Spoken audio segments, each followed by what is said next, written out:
Assalamu alaikum wa rahmatullahi wa barakatuh. Jazakallah khair for joining us again for another episode with Halal Finance Hub. Today, we have someone who has built and is still building some amazing Islamic finance ecosystems across the world. He started in Tajikistan and now he's all the way made it to the UK. His secret has always been to never compromise his principles or the quality of the work that he's doing. Jazakallah khair for joining us, Abdullo. Thank you so. No, man, it's an honor to have you, man. It's an honor to have you. So tell them where you're at right now. You're telling me you're out in London now, right? I am indeed, yes. And I how am in long have you London. been there? Well, this time around, it's second year, but I've studied here. Then I moved back home to Tajikistan, and now I'm back with my family.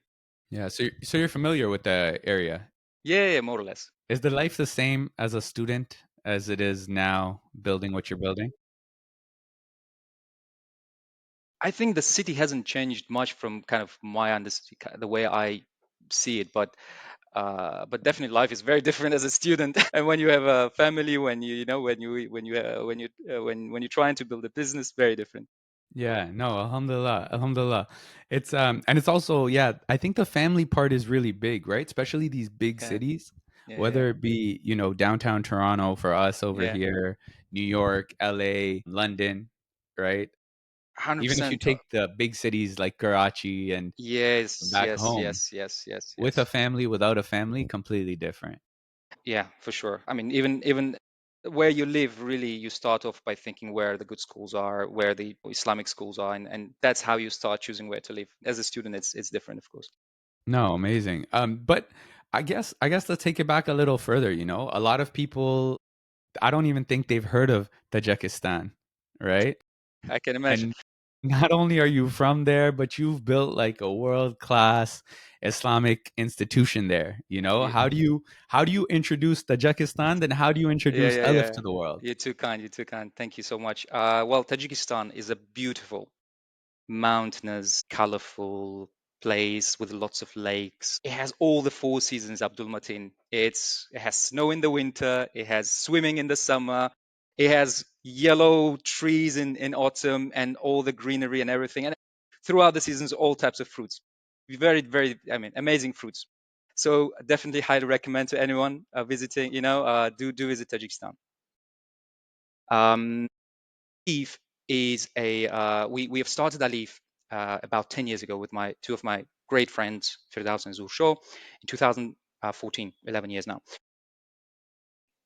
We, alhamdulillah, in these 11 years, from three people, it has grown to 1,400 people. We're now serving 4.5 million customers. We became a fully licensed bank in 2020, and within a year we became the most trusted bank in the country. Today, Alif Mobi, the app that powers Alif's ecosystem, has more than 10 million downloads. It has 4.9 rating, and it does everything from e-commerce, remittance to pretty much every country in the world, pharmacies, point of sales finance, everything within the app. Just to be clear, we don't have an Islamic banking license just yet. However, there hasn't been an issue for us to structure everything we do in as much Sharia compliant way as we can within the conventional regulation. And I can talk to you more about the examples and how we achieve this and how we do this. But first and foremost, we are Islamic for ourselves. Like that's how we want to build it. That's very important for us. And we don't even market it as such. We don't put any advertisements saying that under the hood how it's structured in a Sharia compliant way. Yeah, that was when you initially told me that before in our previous conversation, that was crazy to me. I think, Menzel out here Yeah. in Canada, there is a lot of, we are Sharia compliant, Islamic, we follow these rules. This is what makes it halal. And Hmm. alhamdulillah, like, it's helped. But that's in the West. I think what's amazing to hear is how much it and Nice. all the amazing parts of what you guys did at Alif without even mentioning that. Why do you think that is? Why? Definitely. Look, think the people who come to us, 90% of them, they don't really come to us for Sharia compliance. They come to us for fast, user friendly, technology Mm, based financial services. Back in the day, people used to stand in a queue to pay for their bills. Like, let's say for the electricity bill, you had to go and stand in a queue. My mother Oh, used to, wow. half of the day would go just to pay an electricity bill every month. Paying taxes, you had to go to some place, and that queue was so long. I remember once going now you do all of that just with a couple clicks in your phone, and Alif has been able to push that forward quite a lot. Today, Alif has more than 50% market share in mobile payments in the country. When Visa came to the region, to Central Asia, they chose Alif in Tajikistan as their strategic fintech partner, the only one back then in the entire Central Asian region. And we launched within a year, we became more than 50% market share in domestic Visa payments.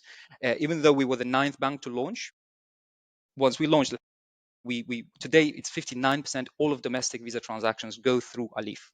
Alhamdulillah. Roughly, just more than 80% of point of sales finance happens through Alif in Tajikistan. We're the leaders in e-commerce, etc. So it's all and actually what's the most interesting part, Abdul Matin? What is it? We became a technology driven company precisely because of constraints, Mm, because we wanted to be Sharia compliant, because initially we just wanted, look, we want to offer the most convenient, fastest, best customer service.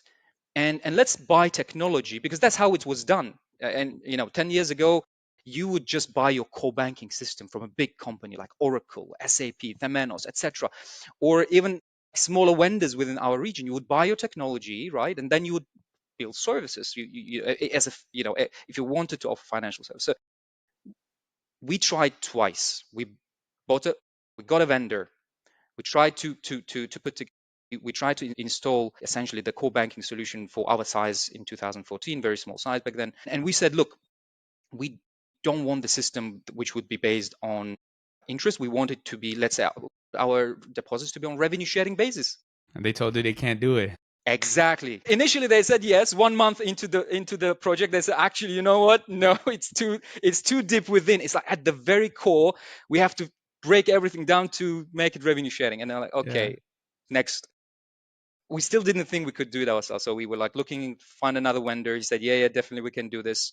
Initially, it seems to be going well. Seems to be going well. We're 6 or 7 months into the project, they turn around and say, actually, you know what? No, it's not happening. Can't do it. And I tell this story a lot. But one day, one of my colleagues, Zarina Rajabova, she's with us at Ayan at the moment. She came and said, look, Abdullah, trust us.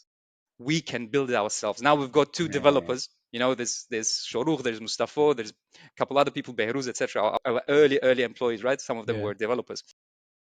She said, look, trust us. Let us build this ourselves. Myself, my co-founders, said, okay, guys, do it. And alhamdulillah, after about a year, we had our own core banking system. It was beautiful. It was fantastic. After another year, we decided we had made some mistakes. We have to rewrite it. We rewrote it.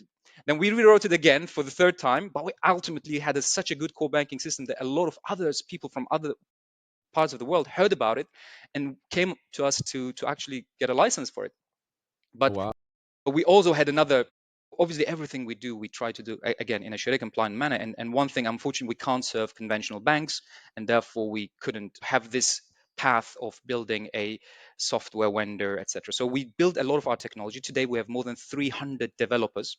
We wrote our entire banking stack in-house, core banking system, payment solutions, the app, the gateways.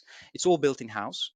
And that really helped us provide all those amazing services for which people come to Alif. That's Yeah. how, alhamdulillah, we've been able to grow that fast. Oh man, that story is a good one. And it's you don't really experience that until you're in it, you know? It seems very simple. I have this idea and let's just go lean on partners and software that exists. Like there must be something that I could sort of piece together, some puzzle pieces that I could piece together that'll do it.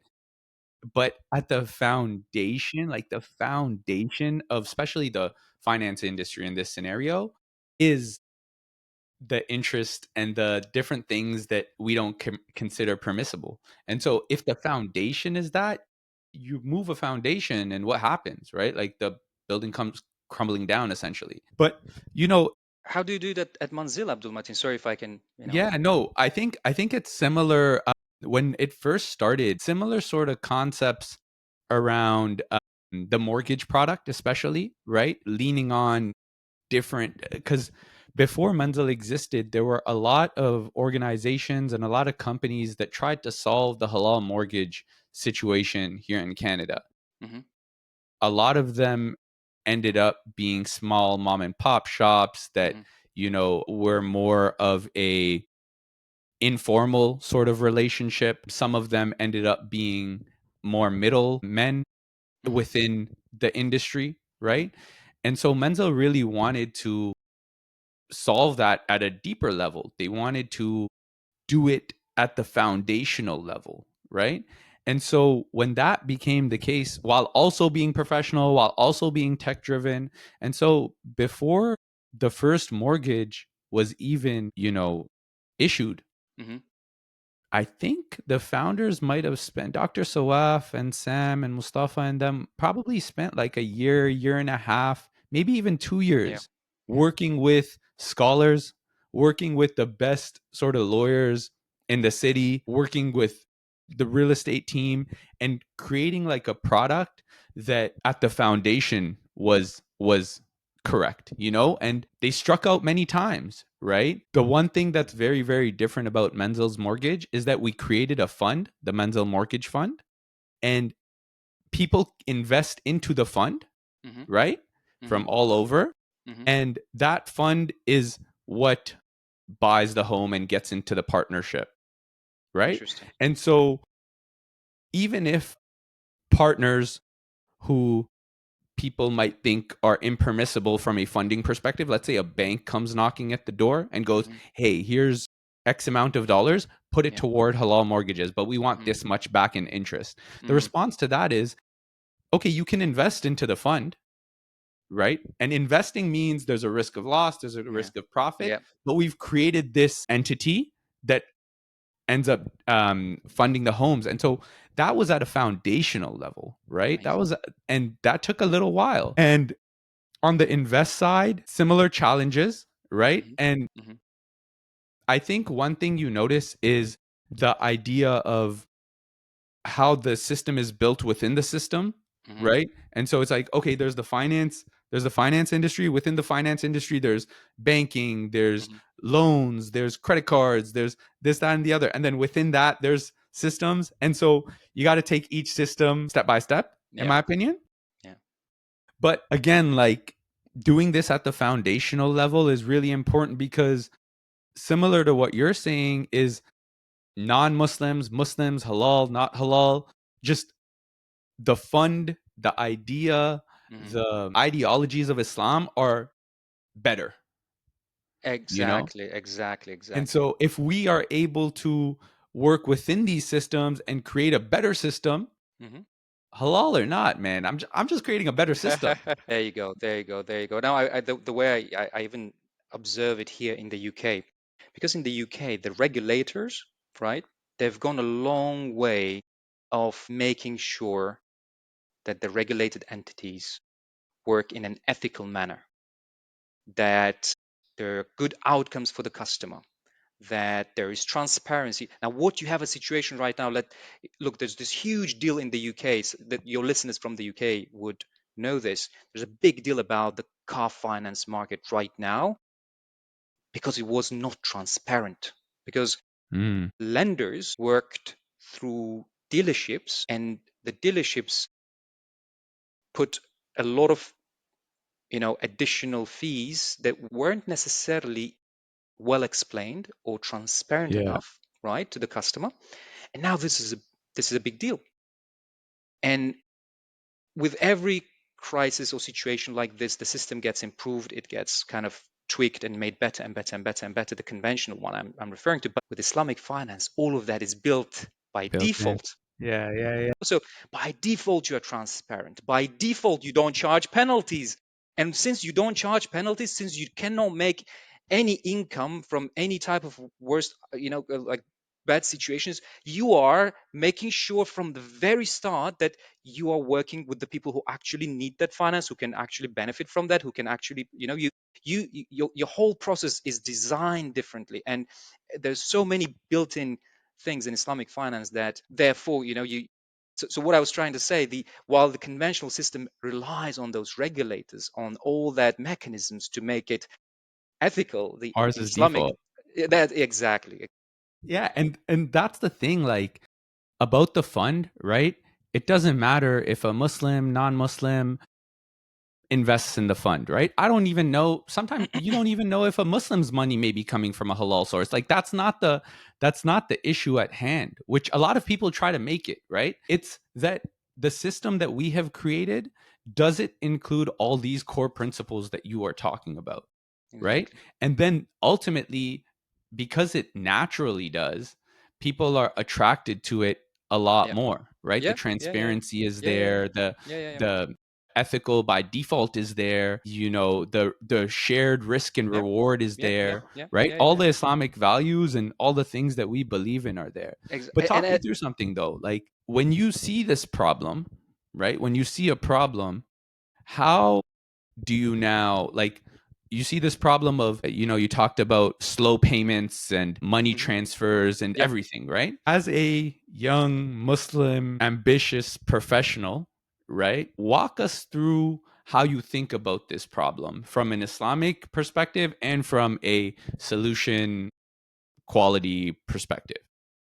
So the problem of slow payments and how to solve it, is that the question? Whichever whichever whichever problem that I basically, what I Sure. want to know, and what I'd like our listeners to know, right, is regardless of what the problem is, Sure. right? In your scenario, it happened to be these finance based, transactional Yeah. based problems that you were looking to solve. But basically, what I want the listeners to learn more about, and what I'd love to learn more about, is okay, like I can easily now go down this route of what's going to make me the most money, Yeah. right? Yeah. Yeah. Yeah. But it may not have all the Islamic sort of values and Mm-hmm. Mm-hmm. Mm-hmm. filters that I need. Yeah. I can go down the, okay, I can do Qard Hassan, right? Like I could just be giving out money too, but now, that's not a sustainable business. So how did you Correct. think of it? All right. Okay. Look, no, that's a great question. How do you build a Sharia compliant business, which is both sustainable, but at the same time is not being built, with the idea of, okay, how do I generate the most wealth, etc. Right. So, and I think, first of all, it's important to understand that when you provide Islamic finance, it's not an opportunity. It's not like a marketing it's a niche that you'd be targeting. No, it's first and foremost, it's responsibility. Because when you're acting as provider of Islamic finance, you've got a lot of responsibilities and you have a lot of constraints, Abdul Matin. And I can talk to you about a number of constraints, both mechanical, both in terms of industries so for example, in Tajikistan and in many countries in the world, there are bookmakers and other types of gambling activities, and they generate a lot of volume of transactions, right? By default, you don't touch that, right?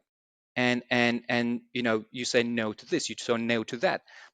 We had multiple times when investors would come to us and say, look guys, and back we were very small, we needed funding, right? And someone said, and they proposed a very significant amount of money for us back then, $1 million at a fixed interest rate. And it was okay, like we're building this product where our financing that we take is all revenue sharing basis. It's very hard to convince people saying that works, this is real, this is, like people, when they come to you, they never heard of a revenue sharing based deposit or investment like that. And all of a sudden there's someone who is willing to take your credit risk, is willing to give you $1 million, but at a fixed rate of return. And to say no to that, right? And to many, many, many other things. Today, all the way to today, we launched a successful product, Abdul Matin, 0% financing for home refurbishing, etc., for a 12-month financing. And we earn from the merchant, but it's very important for us that the price for customer doesn't change at all. It's a 12 months product, right? And it's specifically for assets which improve the quality of life, which is, well, long-term investments, right? And the product worked, the product is growing, it has its challenges as in terms of growth, how we make it better, etc. But now at a certain point we were we had a question. Okay, how do we raise money for this? Because so far we were financing it from our own equity, and there wasn't we couldn't find a Sharia compliant funding structure that we would be happy with. The only one structure that was possible to use, and we had an investor willing to give money for us, was a structure called commodity murabaha, or otherwise called tawaruq. And we're trying not to do that. And we can talk about what it is, like why sometimes some people kind of Yeah. do it whilst others don't. We at Ayan, where we really want to do real assets, real services, real Yeah. investment. So the only viable Sharia, technically Sharia compliant investment we could have gotten was commodity murabaha based, and we said, look, no, we have actually three layers of kind of decision making here. First, what the law allows you to do. Yeah. Second, what a Sharia board would allow you to do, and then third of all, your done, your own inner self. What Oh would my God. That's right? on our Menzel website. It really Something they. along those lines. Yeah. So look, you've got those three layers of things that keep you honest, keep you responsible, keep you, that's so.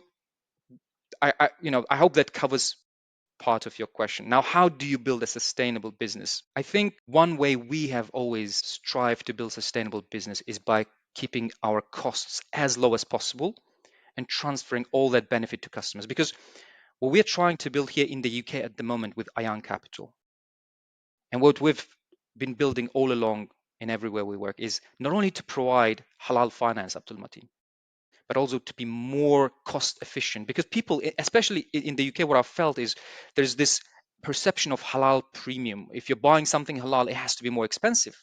That's kind of the common, almost become a common knowledge. Even halal meat, we did a research the other day by our colleague, our CFO, Ifan, went and looked at the market cost of halal meat, and turns out kind of roughly on average it's 10 to 20% more expensive. I mean, depends on whether it's chicken or beef, etc. But there's this halal premium. But why couldn't we do a Sharia compliant product? Doesn't matter whether it's food product, whether it's financial product, which is not only halal but also better priced, but more convenient, more innovative than the conventional alternatives. And that's our goal at Ayan, right? And what it means is, at the moment, we're not making, we actually kind of burn it, we're negative, like P&L wise, profit and loss wise, we're making losses, but we're making not a lot of losses. We're making not a lot of losses because we're keeping our costs super low. Yeah. And And the we're growth building. trajectory is still there. Like Exactly, it's a exactly, sustainable business model. You're still exactly, iterating. All that exactly, stuff is still there. exactly. So the way you build a business which adds value to customers, I think if we were just to briefly summarize this, is A, you you do it by your own principles. You have those three layers. You make sure it works by the book, by the law, by the Sharia, and by your own inner wijdan. Number two, especially at the start, I don't believe in businesses where you burn kind of, just marketing and all of that. You actually try to be from the very start very cost conscious, very, very cost conscious, because good times, bad times, they come and go. But look, I mean, as long as you're cost conscious from the very start, that's in your DNA, that stays, right? That's how we built Alif. It was part of our DNA. And I can give maybe more examples, but I would say probably these 2 points would Yeah. come to my mind. And then I think there's the portion of it. And then as you get into building, I appreciate you sharing that, especially the three layers. I think that a lot of times it's either or for a lot of people, right? Oh, it's legal, so whatever, it must be halal. Or if Mm, it's halal, it's just like, okay, it must be legal. And then sometimes like you're in the wrong country, like it doesn't align. And then people go, okay, well then I guess I just have to sacrifice one, right? mm, You see it at a lower level, I guess. You see it with young professionals entering their career and they feel uncomfortable asking for time off during Jummah, mm, right? It's not the allotted lunchtime, mhm. or it's on top of my lunchtime. So it's more than 1 hour a day, which is illegal, let's call it in this scenario, in the company. So therefore, I cannot, right? Like they have to choose either their career Yeah. or their religion, right? Like at a lower level, you see it too, right? Mm, Or children when they're thinking about choosing their friends, right? Or who they surround themselves with, or what activities that they do, right? mhm, It's like mhm, mhm, if I'm not doing this activity, which is fun, but maybe not the best from a Islamic perspective, or do I have to choose? Do I always have to be in the masjid praying, right? And like there's no like middle ground, and so it's like a lot of at every single level there's this, which one do I choose? It's black and white, right? mhm. Then once you get into it, once you get into the building, right? Talk to us about, now you found the problem, you sort of went through these initial phases. Talk to us about like maintaining ihsan, like maintaining excellence, maintaining good quality, right? Yeah. Maintaining your customer at the forefront, right? Because now it's just like, okay, you found the problem. Unfortunately, there are a lot of businesses, Muslim run businesses that are encouraging Islamic sort of values, Mhm. but maybe they're like, you know what? This is the only halal option that exists.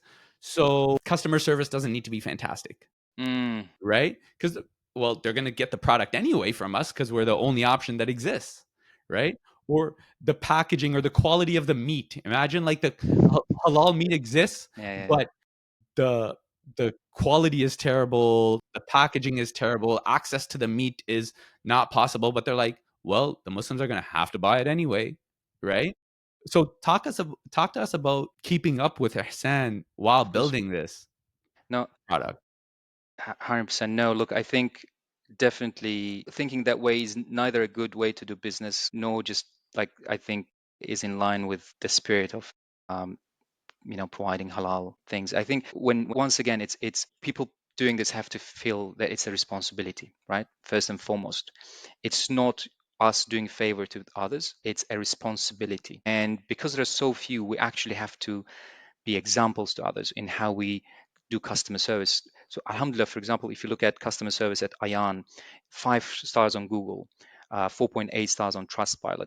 We have only one non 5 star review from a customer who thought we only provide for Muslims, which we answered, no, actually, it's open to everyone. We have non Muslim customers too. And by the way, it has to be open for everyone. And the key to that ihsan and quality in what you do is to be radically open to feedback and to challenge both internally and externally. So, for example, we invite people, we've always done, whether with Alif, whether with Ayan, we invite people to give us feedback, to challenge us, to say, to ask questions, right?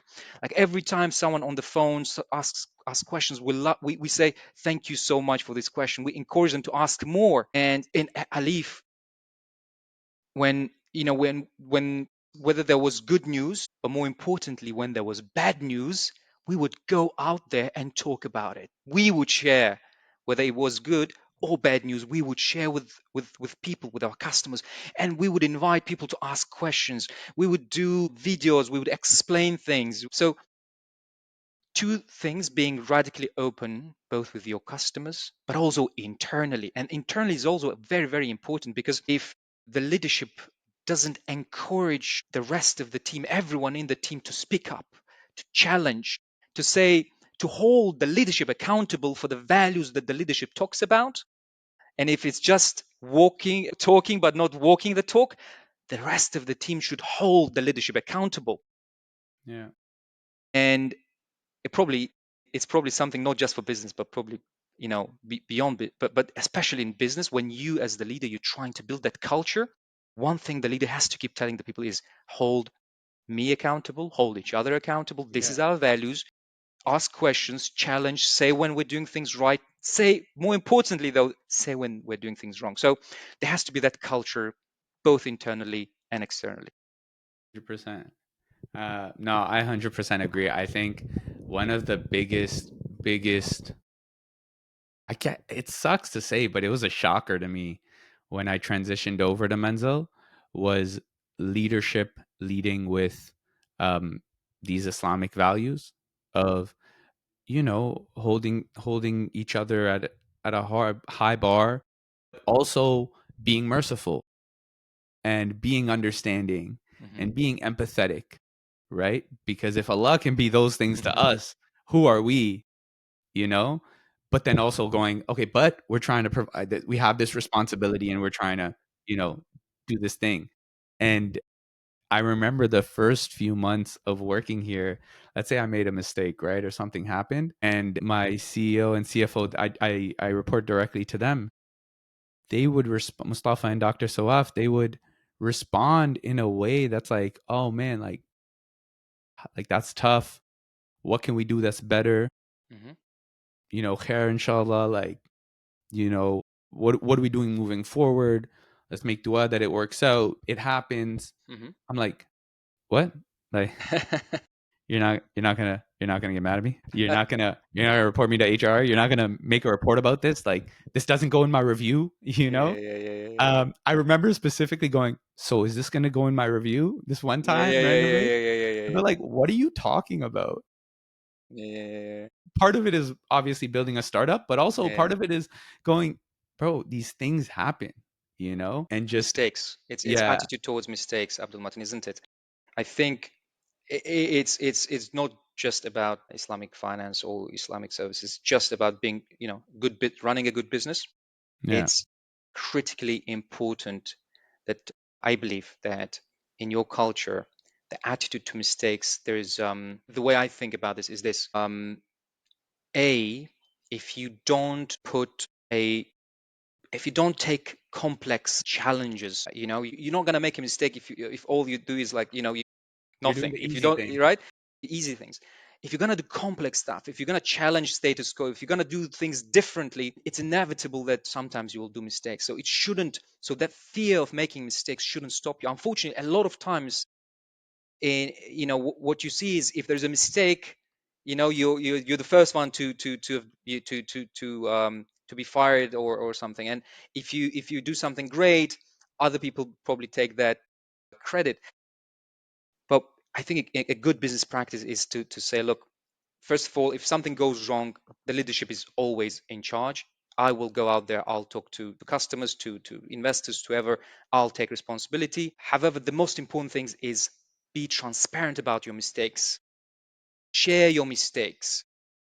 If let's say there are 100 people in the team, when someone makes a mistake, and they know that it's okay in the company to stand up and say, guys, I made a mistake, and come here, let me show you what the mistake was, and they would be applauded for this, then people would speak up, people would learn from each other, and someone else would not repeat this mistake. So it's very important that have that thing. And it doesn't mean that you should be very inattentive, attention to detail, sense of responsibility. You are dealing with other people's money. It's extremely important that you're very attentive and you're responsible. That being said, if you don't talk about mistakes, if people try to hide them, it's Yeah, gonna turn into something much, much worse down the line. So you have to encourage people to speak up. I think those are 100%. the way to think about mistakes. 100%. 100%. Have you ever felt like, was there ever a moment for you, because you've taken on this responsibility, and we didn't even get to talk about Ayan too much, but I feel like all of this sort of talks about you as a person. You've had this responsibility as a leader, right? Your responsibility to the people that are working with you on this Mhm. amazing journey. You've had this responsibility to the client, right? Because you're building something for the client. And then you've had this responsibility to yourself, right? And what you're doing for your akhirah. Was there ever a moment, is there a story that maybe you could share with us that maybe you felt like you missed the mark, right? You maybe did not act in a way that you see aligned with your Islamic morals and values, and how you dealt with that? Wow. So a time when I did something that wasn't aligned with Islamic values, right? And Yeah. how I And dealt what with you that. learned from it? Yeah, yeah, yeah, yeah, yeah. Wow. I think, like, first of all, I make a lot of mistakes, right?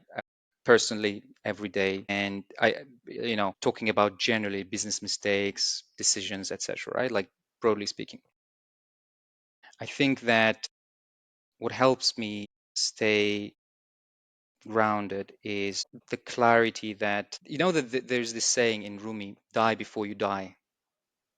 uh, mauta qabla al-maut. I think it's really important to when you feel that you're already not in this world, right? It The way you make decisions, it's very different when when you understand that when you start every day, every decision with Bismillah, and try to connect to say that, this decision, how is this linked to my akhirah? I think you think about it differently. Now, for me, this was a journey, Abdul Matin. Me and Islam, for me, it was a journey. As a kid, I wasn't as the way I feel now and the way I feel then is different, right? And Allah knows much better, sort For of sure. about sort of the rest of it. But as a kid, I would I would like as a kid in the streets in Tajikistan had a civil war. Uh, Wow. like you had to be able to stand up for yourself. All the The stuff. early days of um, I so I don't think there's one thing, or like that. Let me put it this way. Let me put it this way, Abdul Mati. Since I started doing business, since I started building something, Alhamdulillah, I've been around people who wouldn't let me make those types of mistakes. Mm, Before this, when I was a kid, yeah. so, but when it comes to doing business, Alhamdulillah, people like, as I mentioned, Zuhur Show, Firdaus, Zarina, Mustafa, Shorukh, Habib, Abdul Qahor, Nuruddin, 1,400 people, Abdul Matin. Uh, I can name so many of them, all the way to the some of the people who joined more recently. Alhamdulillah, the biggest privilege, blessing I feel I have is that I've been with people who have helped me not to make things which I would feel as since I've started doing business, right? As a business person, that I would feel like, would not be aligned with my principles, Yeah. with our common principles. And I've learned a lot. I've learned a lot from, we say in Tajikistan, in Tajik, it's a common thing. Everyone kind of probably has a version of it. If you sit with the moon, you shine, and if you sit with I forgot the English word for it, but like there's a like something like near the coal, you Yeah. get Yeah. black, Yeah. Yeah. Yeah. Yeah. right? So Yeah. yeah, anyway, so it's all about people who surround you, Abdul Martin, isn't it? So for me, that's been very important. And No. today here at Ayan again, it's people like Furkat and Ifan and Salman and Sherez and Dude, I love how Kabir you and mention everyone's names, man. I no, love it's how you mention everyone's names. It's it's really the amazing. case. Akram and like the people in Tajikistan, I can talk so much about. I'd love to talk about them. That's when I get fired up. If you ask me Yeah. about the people, right? Subhanallah. I love No, them. man. I think there's another one where it's like if you I don't know if it's hadith or if it was a story or what, but if you spend time with the oud maker, like Hmm. then you come out smelling like him. Yes, If yes, you spend time right? with Yeah, the yeah, yeah, yeah. blacksmith, you come out Yes, yes. smelling. Or they say that, in the West, they go, you're the average of the five people you spend the most Exactly, time with and whatnot. And exactly, so exactly, exactly, I exactly. definitely believe in that. I think you've mentioned a lot about the people, but along the way, right? Like ultimately those mistakes are ours. The learning is ours. Do you feel like ultimately it's helped you build your iman? How do you feel about that? You mean the mistakes or? Yeah, like the mistakes and this journey, right? Like, if Allah just put you in a quote unquote, like in this current Yep, mindset from yep, the yep. jump, maybe you go the other way. You're like, you know what? Like Yeah, I take this for granted. I go the other way, but these mistakes, this self-fulfilling sort of, not self-fulfilling, sorry, this learning journey, the self-awareness sort of made you better for your iman as a yeah. person, etc. I think so. I believe so. I definitely would pray that it is so. As I said, I think the thing that has impacted me personally the most is those people that I've had the privilege to work with over the past many years, and learning from them, being shaped by them. And one of those things is the values we held in common, and we're tied together through those values, through the values of Islam, through the values of, when it comes to business, of transparency, and to being fair, and to giving feedback to each other, etc. So I think when you have to make sacrifices for your principles, not to take, like, just to be able to say no to certain things, a lot of things. I think if the reason you do this is with Bismillah and for the sake of Akhirah, I do believe it helps you. I do believe it it's just like, in various both hadith as well as, with many literature in from Rumi and Hafiz Shirazi and Al Ghazali and others. When you, especially hadith, when you make one step towards Allah, Allah makes 10 steps towards you. When you sincerely want to please Allah, there's always a labbaik at the other side. So when you say, when you say Ya Allah, you don't hear it, but the very fact that you are sincerely trying to reach out and asking for help, that Yeah. it's it has been provoked by that very attention of Allah. I Yeah. think. And 100% agree, right? Like there's so many references that talk about if Allah wants to guide you, right? No one can lead you astray. And if Allah yeah, wants to, you know, lead you yeah, astray, no one can yeah, guide yeah, you. yeah, There's yeah, ayahs around, there's so many references around this. Like the deen is a way of showing Allah's love for you, yeah, right? His mercy for you, right? yeah, yeah, If it wasn't for him, if it wasn't for his mercy, then you wouldn't have this in the first yeah, place, yeah, right? Like, yeah, and yeah, so just the thought when you do something wrong, even, and you think of Allah, or you try to combat it with something yeah, else, or you even just yeah, have a feeling in your heart about being wrong, that's from yeah, Allah as well, yeah, right? I yeah, think there was yeah. a post that I saw the other day, and I don't know if there's a reference to this as an ayah or hadith, but it talks about how even on the day of judgment, like if you were to get if you were to be granted Jannah, right? Hmm. It's not because of who you were. It's not because of how good Exactly, you were. exactly, It's exactly, exactly. still from the mercy of Yeah, Allah, you know? 100%, 100%, And so 100%. subhanallah, may Allah accept, and I appreciate it. So I guess to wrap it up, my final question to you is what's your message, or what's your advice for young Muslims who want to scale, who Yeah, want to build these amazing yeah. things, but they feel sometimes that they have to water down their deen, their iman to sort of do it? It's such a difficult place for me to come and say this is the right way, that's the wrong way. And I'm sure there are people who have, with much deeper knowledge about things like this, with where exceptions could be made and so forth. My view has been that if, Alhamdulillah, if you can start moving towards a more halal, a more, Islamic, something that's more aligned with your principles, that in itself will give barakah. Us saying no to things, Abdul Matin, has been the very reason, Alhamdulillah, Alif has become successful.